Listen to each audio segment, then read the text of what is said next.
The engines were loud. You could barely hear the wind outside as Air Force One sliced through the night sky, heading toward Joint Base Andrews.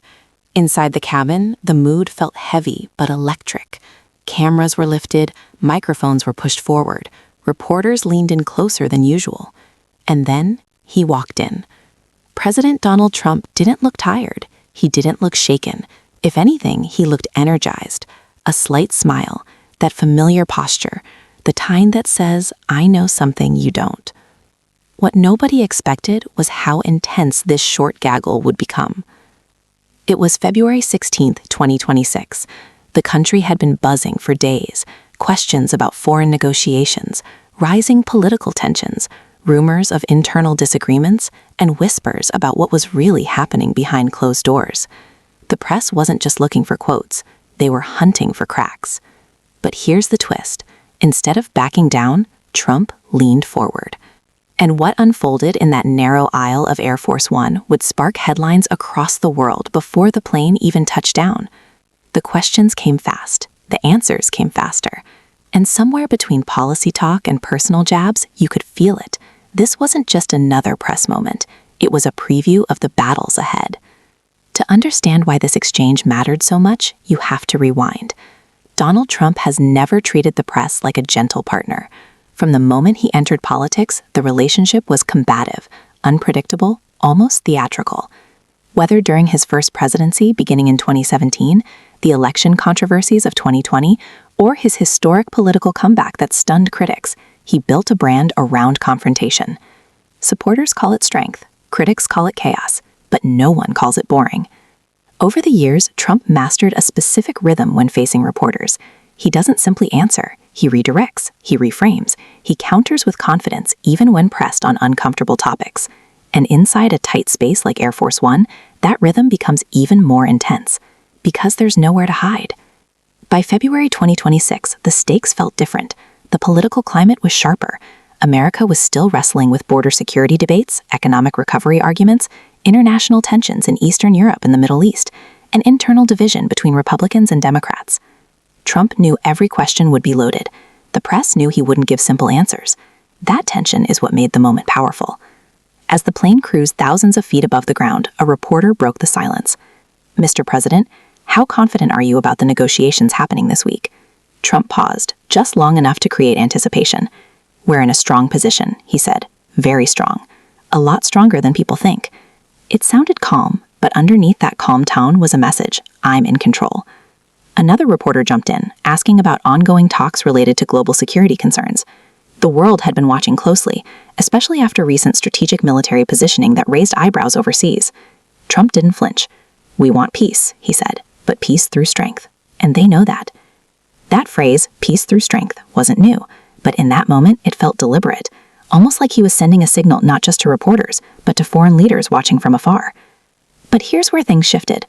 A journalist brought up criticism from Democratic leaders who claimed the administration was being too aggressive internationally. That's when Trump's expression changed. He leaned closer to the microphones. "They talk tough on television," he said, "but when it's time to actually make decisions, different story." There it was, the pivot from policy to politics. The cabin air felt tighter. Questions about the economy followed. Inflation numbers had shown signs of stabilization, but many Americans were still feeling pressure at grocery stores and gas stations. Trump responded with numbers, comparisons, and a reminder of what he calls the mess we inherited. He repeated that phrase carefully, reinforcing the idea that progress takes time. But what nobody expected was when a reporter shifted the focus to internal Republican dynamics. "Are you concerned about divisions within your own party?" For a second, there was silence. Trump smiled. "We have passionate people," he replied. "That's not division, that's energy." It was classic Trump, reframing potential weakness as strength. And yet, beneath the confident tone, analysts later noticed something subtle. He didn't attack anyone in his party by name. He didn't escalate. He kept it controlled. That restraint told its own story. Then came the question everyone had been waiting for. A reporter asked about rumors surrounding possible changes within his administration, whispers of tension between key advisors. Trump waved it off. "I have a great team," he said. "People love to make stories, but the team is solid." Was it reassurance? Was it deflection? That depends on who you ask. But here's the twist. The real emotional moment didn't come from policy or party politics. It came when a journalist asked about the personal toll of leadership. "Mr. President, After everything, the investigations, the campaigns, the criticism, does it ever weigh on you? For the first time, Trump didn't answer immediately. He looked down briefly, then back up. It's not easy, he admitted, but I love this country. And when you love something, you fight for it. That line echoed, because whether you support him or oppose him, you can't deny the emotional core of that statement. It wasn't about numbers. It wasn't about strategy. It was about identity. And that's what has always driven Trump's political journey. Identity politics not in the traditional sense, but in the way he ties himself directly to the idea of America. As the plane began its descent toward Joint Base Andrews, the questions grew sharper. A reporter referenced criticism from international leaders who felt sidelined during recent diplomatic talks. Trump responded firmly. America leads, he said. We don't follow. It was bold, predictable, and exactly what his base wanted to hear. But critics heard something else: unilateralism, isolation, risk. That's the duality of Trump. Every statement feels like a Rorschach test. People see what they already believe. Then came a question about media bias. He laughed. You guys are tough, he said, but that's okay. Keeps it interesting. The room broke into light chuckles. Even some reporters smiled. For a brief second, the tension softened. But only briefly. Another journalist pressed him about upcoming legislative battles in Congress. Funding debates were brewing, and shutdown threats were floating in political circles again. Trump didn't hesitate. We'll protect what matters, he said. Law enforcement, national security, American workers. That's non-negotiable. Strong words. And yet, behind those words was a clear message to Congress. Compromise has limits. As the wheels prepared to touch down, the final questions flew in. Someone asked about 2028. He grinned. Let's focus on 2026, he replied. It was a dodge, but it was also strategic. Keeping future ambitions ambiguous keeps attention locked in the present. And then just like that, it was over. Thank you, everybody, he said, turning away as aid signaled the descent was complete. The plane landed, but the conversation didn't. Within minutes, clips from the Gaggle flooded social media. Supporters praised his confidence. Critics dissected every phrase. Analysts replayed the brief hesitation when asked about personal toll.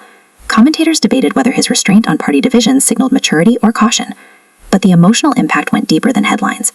For Trump supporters, this moment reinforced something they've been believing for years, that he thrives under pressure, that even inside a narrow airplane aisle, surrounded by tough questions, he remains composed. For his critics, the exchange confirmed their concerns, that his confidence can blur into confrontation, that strong rhetoric can escalate fragile situations.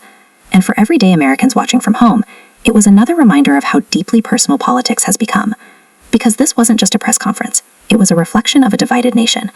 Families across America argue about Trump at dinner tables. Friendships have been strained. Social media has turned into battlegrounds.